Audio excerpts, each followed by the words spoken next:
বিজেপির পরবর্তী রাজ্য সভাপতি কে, এই জল্পনার মধ্যেই দিল্লি যাত্রা শুভেন্দু অধিকারীর।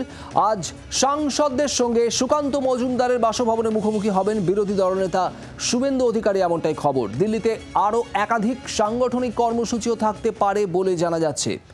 স্বরাষ্ট্রমন্ত্রী, কেন্দ্রীয় স্বরাষ্ট্রমন্ত্রীর সঙ্গে আজ সাক্ষাৎ হবে কিনা সে বিষয়ে অবশ্য স্পষ্ট করেননি শুভেন্দু অধিকারী।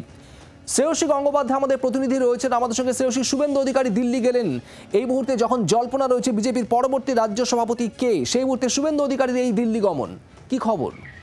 একেবারে দেখো, রাজ্য সভাপতি নিয়ে যখন এই মুহূর্তে একেবারে প্রস্তুতি বিজেপির তরফে প্রায় বলা যেতে পারে তুঙ্গে বলা যেতে পারে, যেখানে গতকাল সুকান্ত মজুমদার কিন্তু তিনি স্পষ্ট করেছিলেন যে এক্ষেত্রে নির্দিষ্টভাবে সেই প্রক্রিয়া কিন্তু শুরু হয়েছে। সেই আবহেই কিন্তু কার্যত আজকে শুভেন্দু অধিকারী তিনি আজকে দিল্লি যাচ্ছেন, সেটা নিঃসন্দেহে তাৎপর্যপূর্ণ এবং আরো গুরুত্বপূর্ণ। আজকে সন্ধ্যে 6টার সময় সুকান্ত মজুমদারের যে বাসভবন, সেই বাসভবনে কিন্তু কার্যত তার সঙ্গে যে মিটিং রয়েছে, সেক্ষেত্রে সমস্ত যারা বিজেপি যারা এমএলএ এমপি যারা রয়েছেন অর্থাৎ সাংসদ যারা রয়েছেন তাদের সঙ্গে কিন্তু সেক্ষেত্রে মিটিং রয়েছে এবং সেই যে মিটিং, সেই মিটিং কিন্তু অত্যন্ত তাৎপর্যপূর্ণ হতে পারে।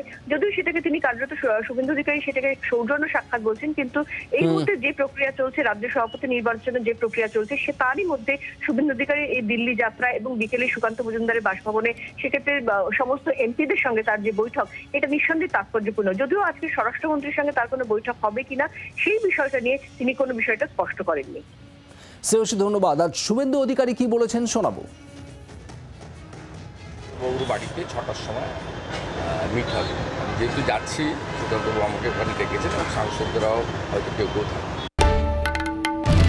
বাংলার আওয়াজ, বাঙালির আবেগ, জি 24 ঘন্টা।